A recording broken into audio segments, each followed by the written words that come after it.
there was no smooth transition for Trump from that moment where Trump and Obama met in early November of 2016, the war has been waged from that point when they met. Did Trump not see this coming? Trump did not know the ways of Washington, D.C. going into the presidency in 2017. Is it your sense that the Trump administration or the people that Trump have now setting up the administration, are they more prepared for this kind of subterfuge or whatever? Yeah, I mean, Trump is. I think President Trump is.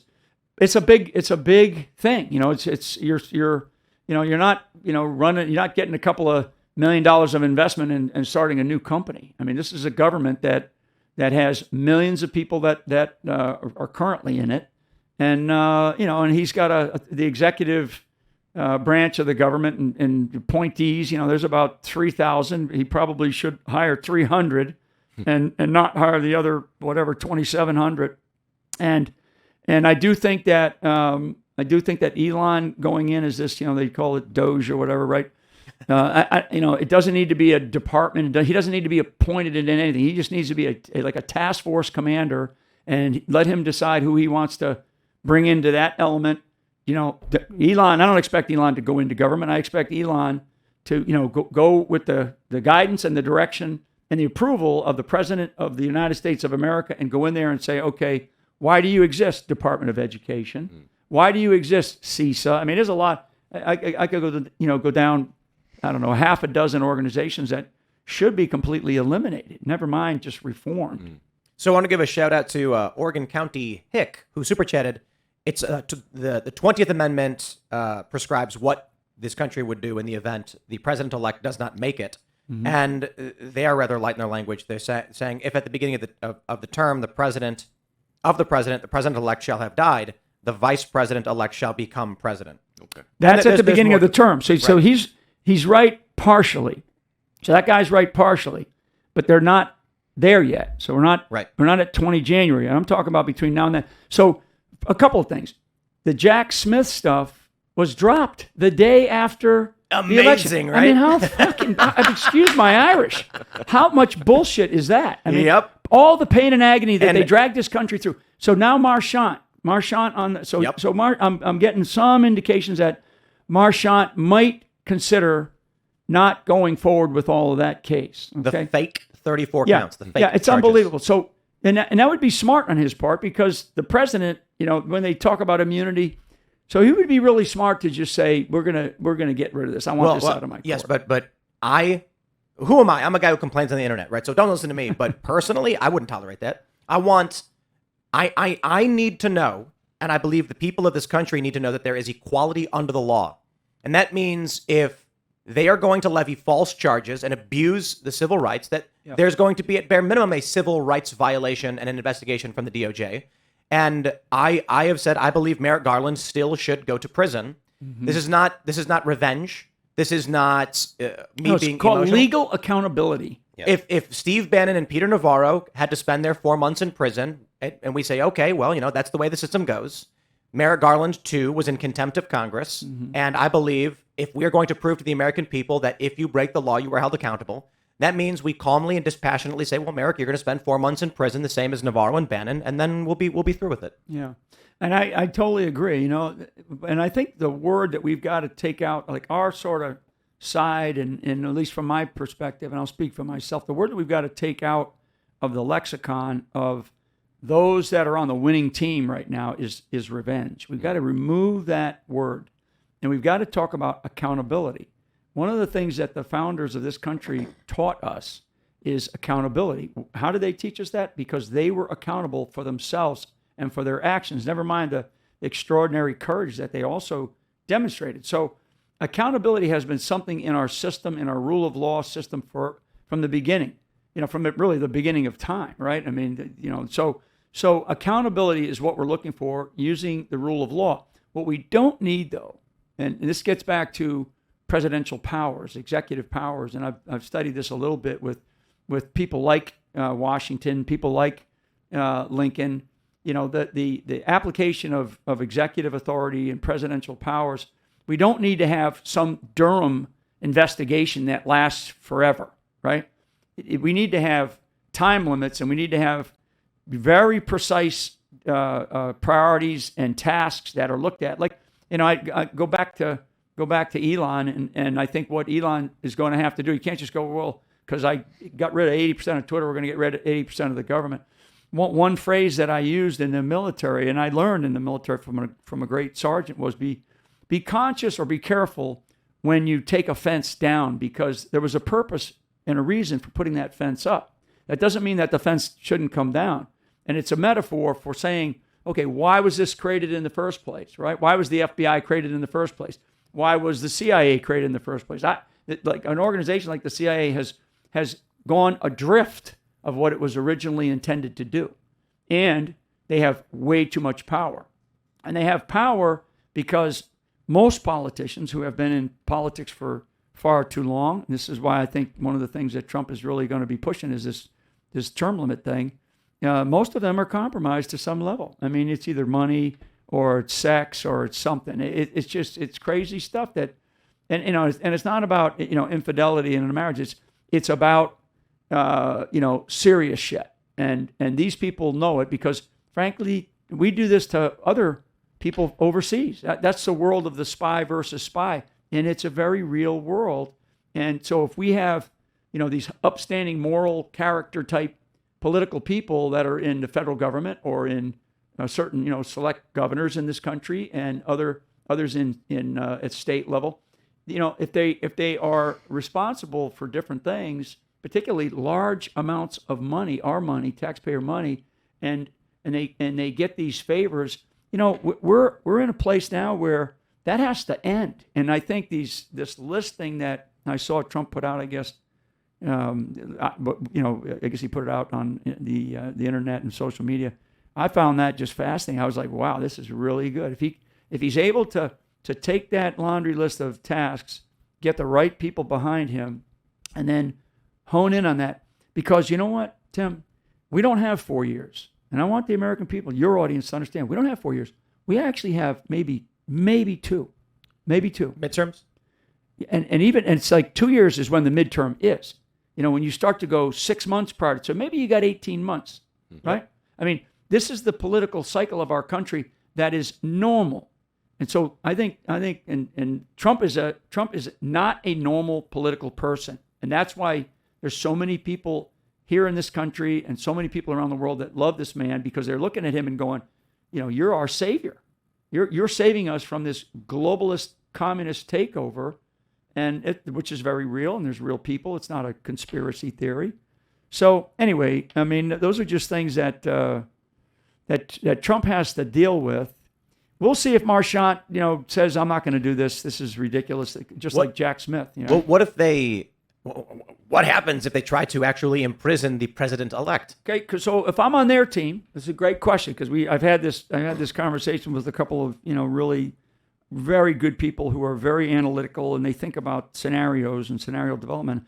If they do this, so let's just assume that Marchant says, nope, you're getting in my court, sentences him 25 years. Okay, you're going to prison right now. In fact, I gave you time to get your affairs in order. You're going to prison, and you're going to actually go down into the prison of the courthouse that he's in, because they got a prison right down there. And then we're going to move you over to we're going to remand you to the Department of Justice, over to Rikers, let's say, right? So if that happens, you're going to see a wilding going on in the media, where it's like, we can't have a convicted felon in prison, in the White House. This is where people like Jamie Raskin out of Maryland, Congressman Raskin out of Maryland, who's already said, we're not going to let this guy serve. And he said it was at it was a bookstore panel discussion in February of this year that if Trump wins, they will refuse to certify on the grounds he is ineligible under the 14th Amendment. Those are his words. I'm paraphrasing, but that's what he said. Yeah, that's right. And I mean, so to give them more fuel for that argument, right? And to allow the woke corporate media to kind of dominate that narrative, to allow all these people that are in the sort of the globalist cabal, if you will, to say, well, how can we have a guy that's sitting in prison, a convicted felon, blah, blah, blah, blah, right? one of the things that I do believe, and this is something that I don't think that they can overcome this and you're a perfect example of it. Okay, you are a perfect example of it because of your great interview with Trump, as well as other podcasters. I'm sort of coining this presidency as the podcast presidency because this is the death of the woke corporate media. They're nobody watches them anyways. Unless you're like my age or older, and you still kind of go at home and you turn your little tube on, right? But or you flip to some cable news or ABC or CNN, or you still watch 60 Minutes. That's it. I mean, that is a dying. It's like an animal on the road that's been hit, and backed over. So this presidency proved the durability and the reliability of citizen journalism and the sort of what I call the podcast presidency, because Trump realized that. He realized that. I forget the time frame when you guys did. It was a little while back. It was the Libertarian Convention. Yeah. Right before he spoke. He actually was late to his speech for us, and I'm very grateful. It was an honor that he took the time. Yeah. So it was a while ago, but about 6 months prior to the election, I think Trump, whether it was him or whether he saw something, maybe he watched, the Tucker interview with Putin, where we learned Joe Biden hasn't spoken to a nation state leader who has more nuclear weapons than we do, and there's a war going on, and everybody's talking about using nuclear weapons, and Biden hasn't spoken to him in 2 years. I mean, that's insane. So that interview, maybe Trump watched something like that. Maybe he knows Joe Rogan, so on and so forth. All of a sudden, you start seeing Donald J. Trump doing these podcasts, and I'm like, okay, he gets it. He's starting to get it. He got the whole shift. Go ahead. Oh no, go ahead. Well, I was just going to say that going to your D-Day Plus analogy, one, right? Because really, it was a 4-year journey to get here, and so with Democrats sitting there going, how is this possible? It's like, you guys don't understand what you've done. This is retribution, because what the establishment did by going after Trump, and then turning that into the COVID pandemic, going after all of us, right? And what the Democrats did, particularly going after businesses, going after these crazy mandates, going after the vaccine mandates, it created so much resentment, right? That this is all the consequence of 4 years of that. Plus the censorship, as you're talking about, is all the censorship did was it built Rogan even bigger, right? It built all podcasts bigger. So really what they did is actually they sowed the seeds of their own demise.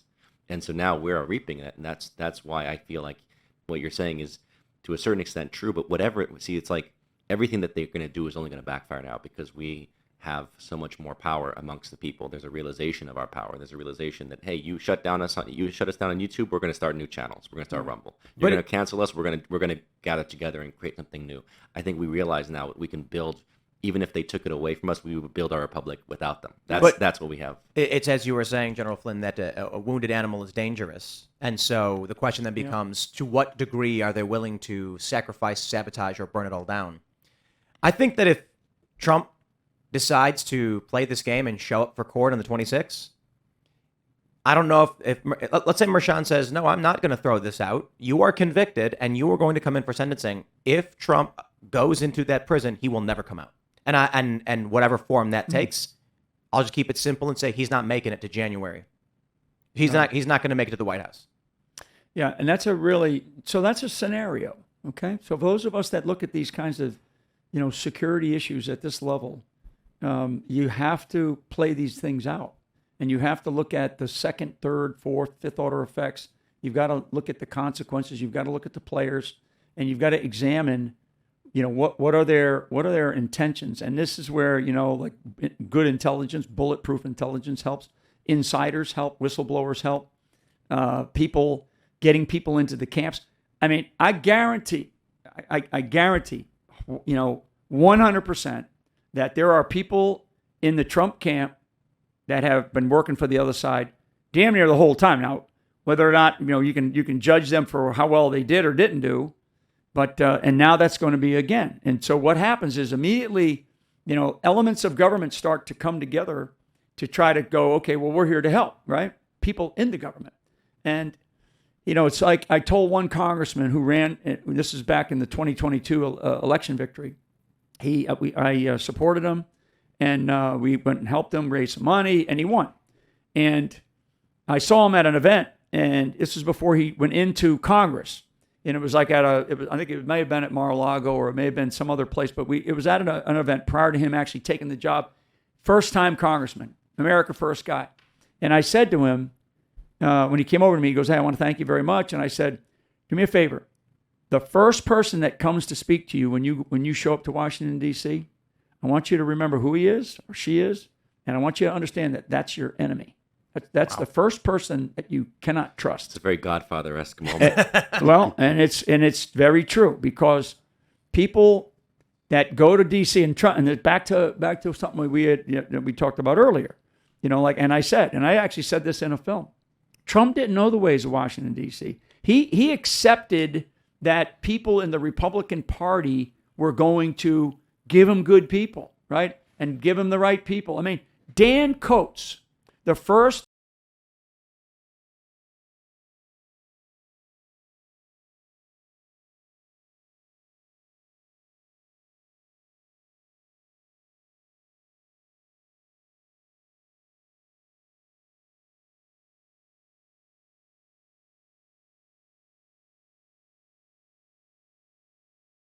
still talking about Trump being under the thumbprint of Putin just 2 days ago.